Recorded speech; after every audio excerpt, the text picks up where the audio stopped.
Remember every day to follow your own rhythm. Be honest with yourself about that which you keep hidden. Express your innate beauty in the way it feels most natural, for it is your true beauty that is truly admirable.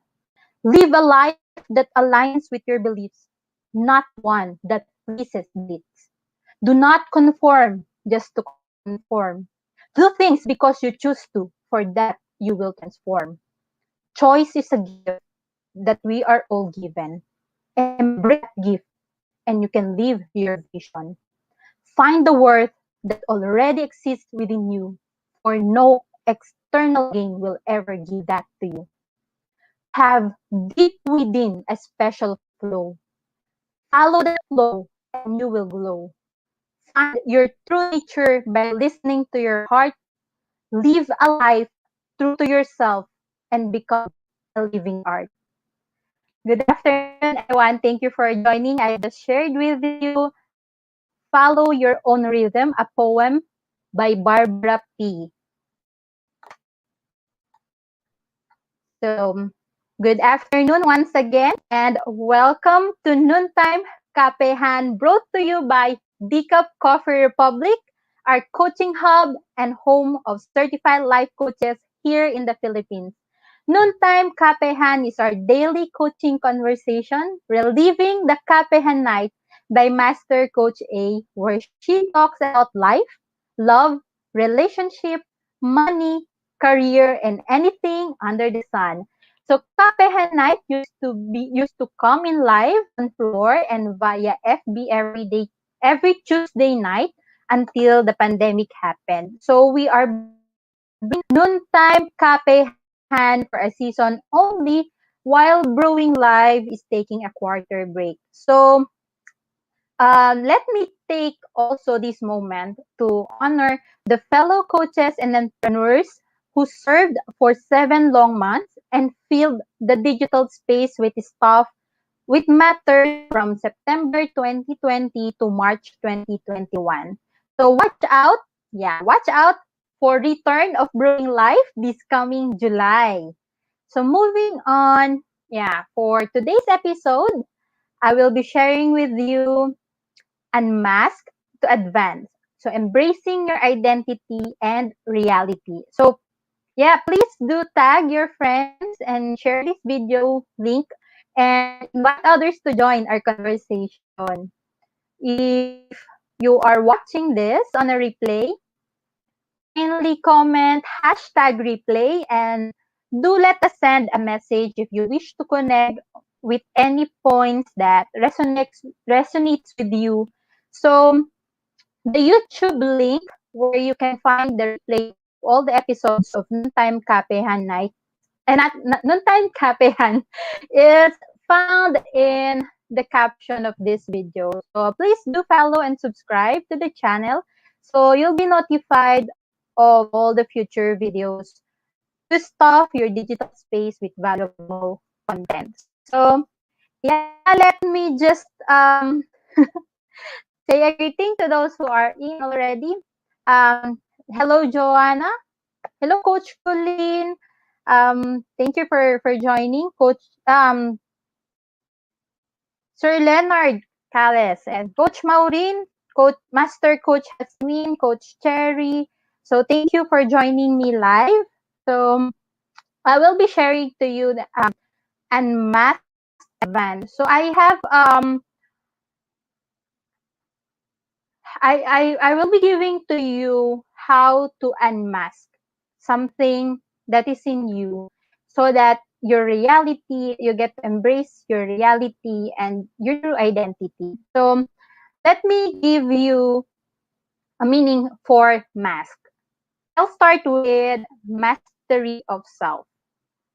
So when it says mastery of self, it comes with an identity of really identifying how would you start recognizing yourself. So um actually the self mastery is the ability to recognize, understand, control and make the most out of your physical, mental, emotional, and spiritual self. So it is gained through awareness, understanding, and control over your thoughts, emotions, and actions. So typically when we get into a point of really going through life, we have a lot of um, things that are coming on our way. So we tend to really react or respond depends on the situation. But with self mastery, we get to understand how we can be control of ourselves.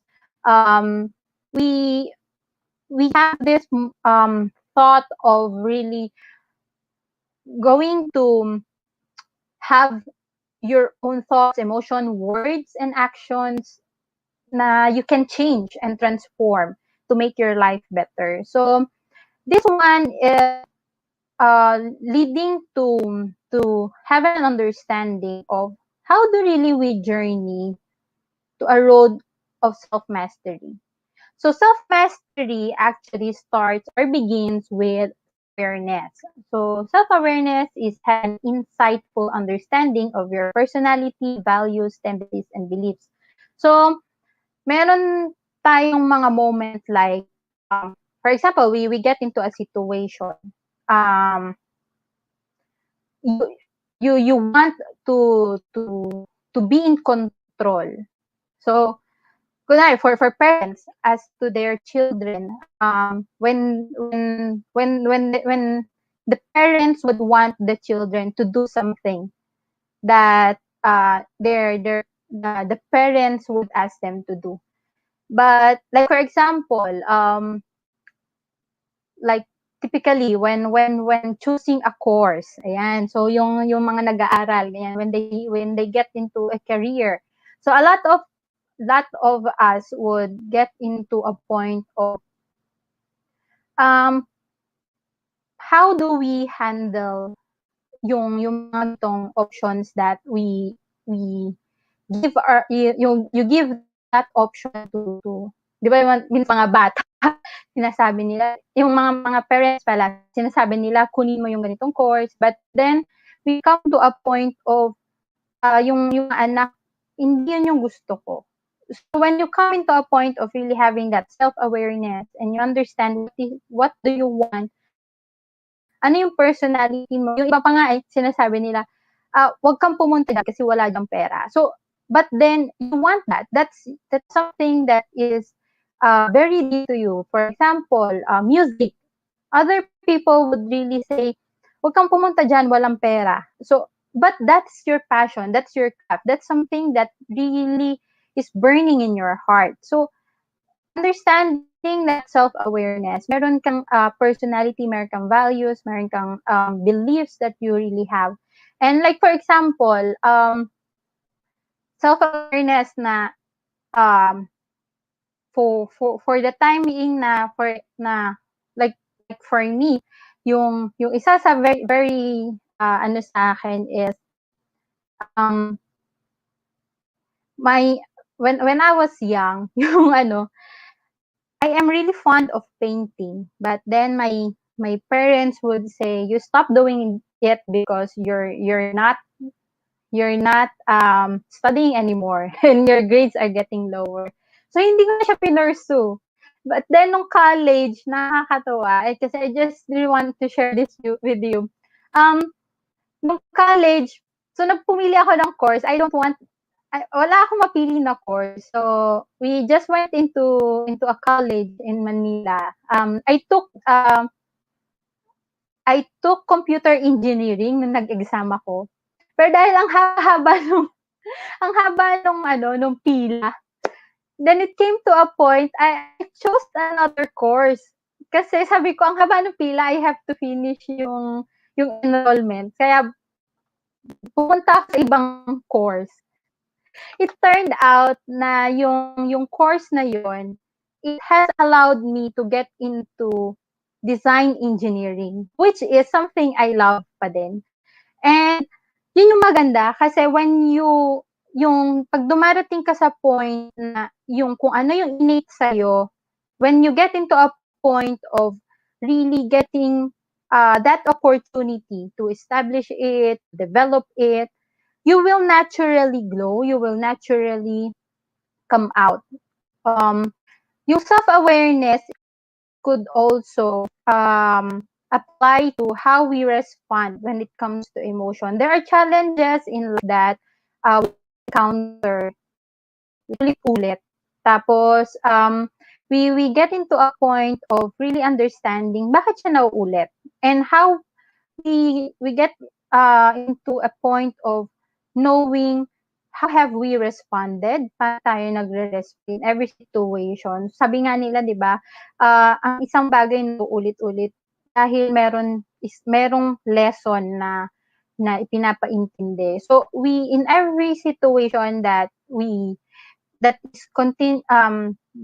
is repeatedly happening, what is best for you to do is for you to change your response. So, what we put in here with self awareness is getting into a point of accumulation of self knowledge. Yung self knowledge identifies what you know about yourself. It is with self knowledge that you understand your principles, values, and purpose and be able to apply it to your life. With self-knowledge, you are able also to understand your strengths to build upon, as well as identify areas where you may like to make improvements. So, nagsisimula po siya sa self-awareness, then we get to self-knowledge. So, ibig sabihin, nagkakaroon tayo ng understanding kung ano na yung meron tayo. So, there are times that we begin to really see, pag dumating pala yung ganitong sitwasyon, ganito ako nagre-respond. So, for example, meron kang kaibigan and that friend of yours have betrayed you. So, how have you responded? Then in another season of your life, a person whom you have trusted once again betrayed you. How have you responded? So in looking back in many situations of our life, how have we responded into similar situations of our lives? So that's allowing us to to an understanding or an awareness na when things are like this is how I respond. So like for another example is when things are getting tough, like when you started a business, for example, you started a business and things are getting tough, uh, things are not so well, how do you respond? In the previous time, did you respond like really just throwing the towel, or are you responding moving forward? So, how are you responding into a specific situation? So, from self-knowledge to from self-awareness to self-knowledge, we will go on to self-development. Yan naman, ito yung action point. So, nangyayari siya kapag, like, for example, we are, yun nga, we get into a situation, then we have that knowledge or awareness of what's really happening with us. How are we responding? So, nandito na yung ano yung ite-take mong action. What will you choose? So, yun nga, like yung example ko kanina, will you throw the towel or will you make an action plan to move forward and find an opportunity on how you can grow more your business? So, yun, yung example yun siya. So, yung behaviors like the behaviors like this would really allow you to get into self-mastery. Good thing is that when you develop the self-awareness and the skills to understand your core beliefs, then changing your thoughts, emotions, and behaviors becomes much easier. So, ito, acting on your self-knowledge allows you to reach your fullest potential, to become fulfilled and self-actualized. So, when we get to a point of really going through yung mga ganitong situation and establishing that self-awareness, you will eventually create that momentum of really understanding who you are. So, what are the common situations that you have na uh, you have responses that you can change? So, like for example, when someone is ranting on you, how will you respond? So, how do you respond with a certain situation? Say like for people who are victims of abuse, if people are doing it often to them, how are they responding? And upon the knowledge of getting to a point or really knowing how they are responding, what are the action plans that they can do in order for them to really get to where they want to be? So, yung mastery of that, kinukultivate siya. So, ano naman, it's a process. And let's go on with the next one, acceptance of your reality. So, as we go through as of reality, we get to understand, and when you have that self-awareness and self-knowledge, we we get into a point of really understanding what's our reality. So, ano ba talaga yung totoo sa buhay natin? So, be patient with yourself when you get into an acceptance of your reality kasi it's a process. It's a ayun, it will allow you to go through a series of actions and sequences in life that you will have to really master how to get into it. So first, it is important to accept your reality because in order to make a change for the better, kailangan mo siyang i-accept. You need to accept. Rejecting reality doesn't change your reality. Actually, it's often causing you pain and suffering. So, when you refuse to accept your reality, you get stuck into a negative emotion, gaya ng sadness, anger, shame, or bitterness. So, how are you when it comes to things that are not within your control? Ibig sabihin, what are the things din ba? So, let me just share with you, what are the things that are within your control? So, things that are within your control are the things that is within you. Sabihin ko kung ano yung nasa sa'yo lang. So, it goes with your thoughts, on how you respond, on how you want things, yung mga desires mo, yung dream mo. So, it's really all about you. And the things that are not in your control are the outside forces. So, ibig sabihin, these are other people. What other people says to you, environment. You cannot even control environment. You cannot control the things that are in your surrounding na like for example a phenomenon, yeah, mga ganyan. So what you can really just control is the way you respond in a certain situation. So there's something like radical acceptance. Ito yung skill for accepting things the way that they are. So it helps you to accept the reality of the situation so that you can make a smart choice about how to respond. So mahalaga po ang paano tayo nag-respond sa situation because um, it it gives us na that perspective of how we can accept things that are out of control. And yeah, but you don't have it, hindi naman kailangang magustuhan mo siya, condone it or agree with it, but you must accept the situation for what it is. So like for example, me, I'm here in Isabela, but I really want to go to DCAP.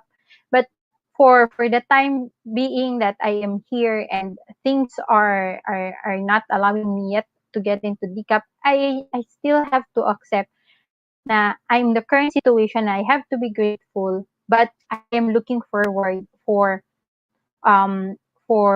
being there at DCAP. So Decaf is a safe place where you can just really share your thoughts and glean with the family or the gamily, sabi nga. So, yeah, we can have that part of really how we are starting to accept the situation as it is and think calmly and rationally about the appropriate response. So that radical acceptance put us in a frame of mind to move forward most effectively. So sometimes we face unpleasant situations, diba, or difficult problems. So those circumstances may make us feel helpless, so confused or frustrated. But no matter what the situation, yeah, don't feel defeated. Don't be discouraged. But also don't deny what is currently going on. You don't have to continue suffering at the hands of a situation that are out of your control either. So instead, you accept the reality and change your response to more positive one. So maganda po na tinitingnan natin yung sitwasyon and we get to accept what is it and we think rationally on how to respond positively. So yeah, accepting reality can make major impact in how you deal with life's challenges. So yeah, as we continue, let me greet those in on the digital space. So thank you for joining me, Coach Lynn, Coach Candy, Coach Sean, and Lady Jen. So thank you for joining. Um, so I'll be giving with you. I'll be giving to you 11 simple tips on how you can start um, accepting the reality. So accept yourself. Number two is acknowledge your reality. Practice radical honesty. So yes, just be true to yourself. Identify your part. So ibig sabihin, find the role that you have, find your role in the situation, or what is really your part in a situation. So admit your mistakes, take ownership. So accountability po ang sinasabi dito. Own your outcome. So ibig sabihin, if you have an accomplishment, meron ka namang win, then you claim it. That's your reality. That's part of you. It's you. So that's one thing. And don't let fear get in your way. So whatever it is that alam mo yan, there's beyond the fear. There's beyond fear. And what is beyond fear is uh, yung opportunities. These are breakthroughs. So don't let your fear get in your way. Don't let it be a blockage. So overcome the fear. Count on your competencies. Ayan. So let go also of your biases. Accept that struggle will always be part of your reality. So it's inevitable. Kasama po yan talaga sa proseso yung pag-struggle. But after you overcome it, you will definitely grow it, parang grow out of it, and eventually overcome everything that comes like it. So make a plan for reaching your goals. Yan po yung mga bagay that I can share with you when it comes to accepting your reality. It comes with accepting your flaws, kung ano ba talaga yung positive and the negative side of you. Then we go into sanitize your space. Ayan. So when we sanitize our space, it speaks of really freeing yourself from clutter, distraction, and toxic relationships and negative thoughts, mga ganyan. So something that ano yung ideal na space na gusto mo? Ano yung ideal na environment na gusto mo? Where you feel like you are growing, where you feel like you flow, you glow, and you grow. What is that ideal space? So getting to a point of really establishing that in your mind and having that as a picture. Then continuously you start decluttering, you start taking out things that are distracting you, and cut every relationship that seem toxic, or um, let go of the things that doesn't serve a purpose in your season, or where you are right now, or um on what you want to achieve, like when you get into a goal. So right ecology matters. So ibig sabihin, and when you start in a season, or when you get into a point of um sanitizing your space, maganda po na i-consider ang ecology. It is where you will have a group of people, or a group, um it could be a space, or a territory wherein you can just really flow. You can just be yourself, and people will celebrate you, will love you, and but not tolerate you. At some point, syempre, kailangan din naman yan ng balance. If there are things that needs to be improved, then these are the people who will just truly share their thoughts, and would just say to you, this, you might need to consider this, you might want to look at this. So yung mga tao pong yan. So meron ngang tinatawag kami sa tribe na it's family. So these are the people na who knows you deep inside. So like there's something like a connection within, that kayo-kayo lang yung nakakaintindi. So meron, we get into a point of, bakit 'pag itong taong 'to kausap ko, I can just freely share to them.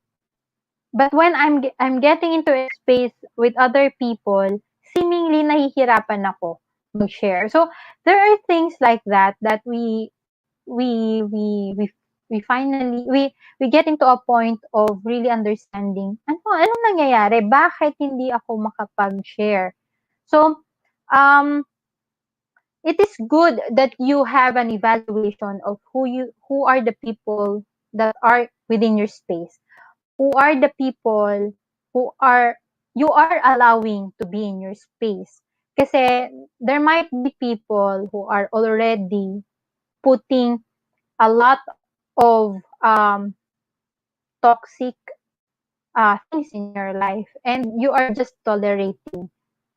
So yeah, most of the time, ito yung madalas natin nakakasalamuha. Um, it could be your family, it could be your friends, and it could be your bosses, yung mga tao na you get to interact with in your daily activities. So, um, really understanding who are the people that you are allowing in your space would really give you that thought of how are you being true to yourself in regards to the relationship that you have in your life. So, maganda din po that we have to really also consider the safe and healthy boundaries. So, meron yung, like, I remember that one of the talks of Coach Karel in Brewing Live, where she shares the firewall, yun, firewall para sa sarili mo. That's really giving you that safety on creating that boundary. Are you being porous? Are you being rigid? So identifying how you are responding to certain things, like, or certain scenarios, like how is it with you when it comes to your boundaries? Baka kasi meron kang tina-tolerate, baka meron namang sobrang rigid ka na and you do not allow them that, ano yun. So, having that safe and healthy boundaries, understanding kung paano mo siya binibuild, like as a firewall, then you will really get to have that protection for yourself. So remember that help is available. So when it comes to having a space, yung mga right ecology, maintindihan mo that this is also where you find help. This is where you find people who will hold your hands and be with you in the journey. So, be with you in the journey. So, I am shout out sa mga MBA, mga mga ka-MBA ko. Thank you for really journeying with you.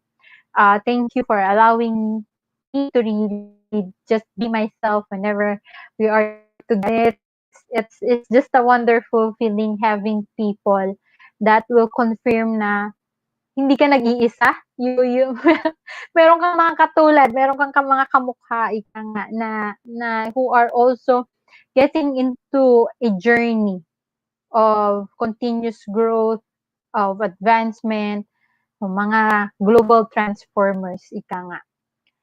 So, lastly, I will share with you K for the mask, yung K, keep gratitude as an attitude.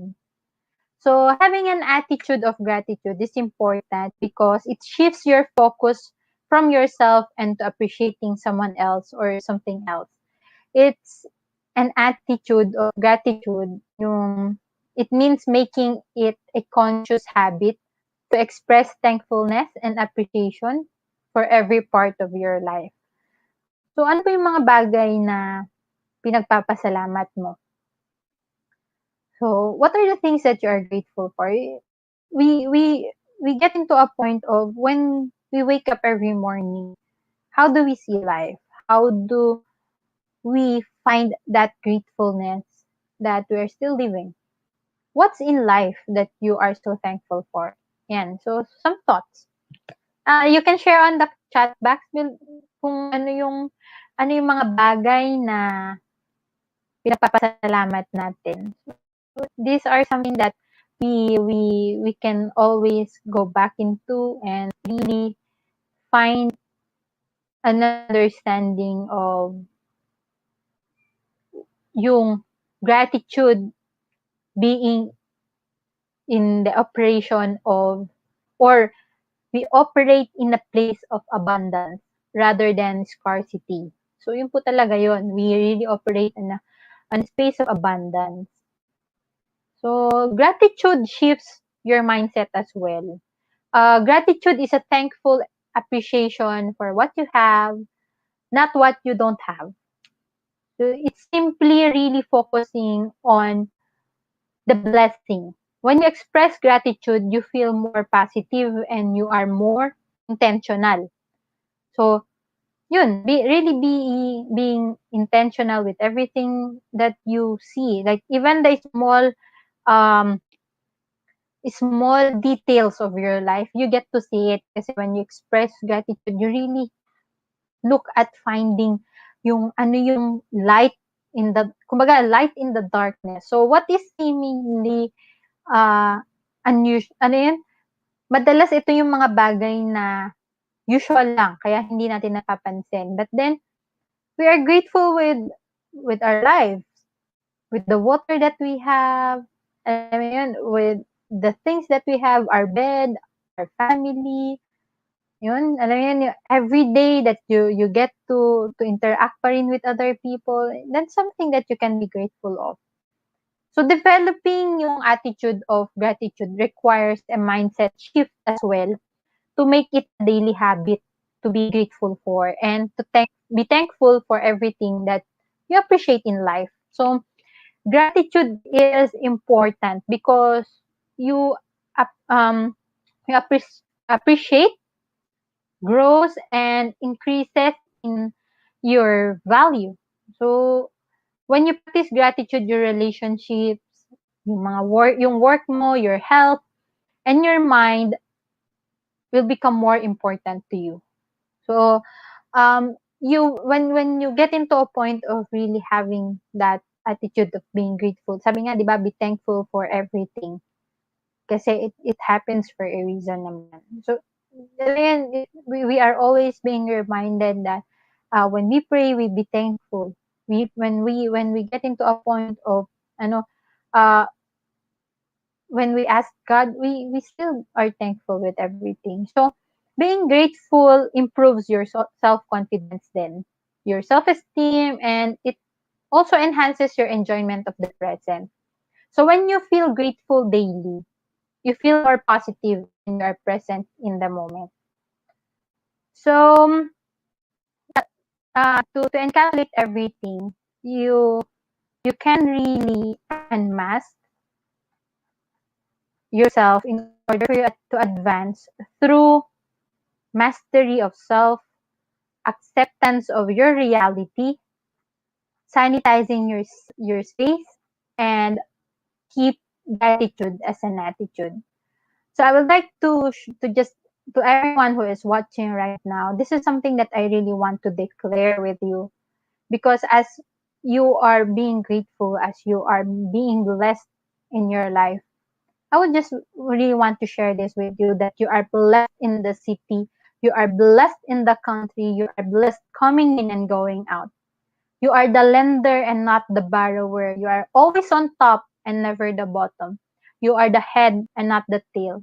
For you are your royal priest and a holy nation and God's own possession. So, in this time, I would like to really share to you something. This is really a song that is so dear to me. This is something that I have been always singing when I was young. And I believe it resonates with me, really getting into a point of just really be free and to decide what I really want to be. And I can just really explore whatever it is in the world. So this is from the uh the Disney movie na Aladdin. Ayan. So I'll be singing a song. So a few few parts of it. I can show you the world, shining, shimmering, splendid. Tell me, princess, now when did you last let your heart decide? And I can open your eyes and take you wonder by wonder, over, sideways, and under, on a magic carpet ride, a whole new world, a new fantastic point of view. No one to tell us no, where to go. We'll say we're only dreaming a whole new world. And dazzling place I never knew. But when I'm way up here, it's crystal clear. And now I'm in a whole new world with you. Unbelievable sight, indescribable feeling, soaring, tumbling, freewheeling through an endless diamond sky, a whole new world, and new fantastic point of view. No one to tell us no, or where to go. We'll say we're only dreaming a whole new world and new horizons to pursue. I'll chase them anywhere, there's time to spare. Let me share this whole new world with you. So, ayan po. I really want to share that whole new world with you. And as we continue to advance, as we continue to discover ourselves, and as we continue to allow ourselves to decide. Sabi nga, di ba? Tell me, princess, when did you last let your heart decide?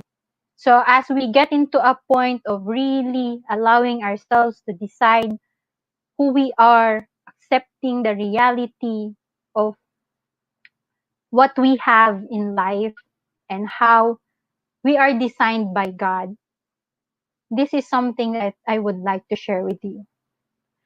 Understanding your reality, embracing your identity that only God has given you will allow you to get that freedom of really having that life that you want to have.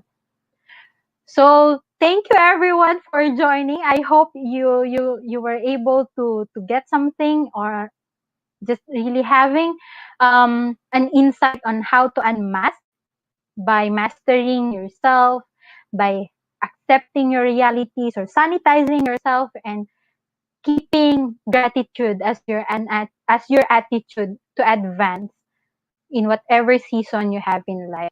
So thank you for joining, and I would like to really get into this point of really sharing with you that you are beautiful and you matter. And whatever it is that you have in you, you are meant to be like that because you have a purpose.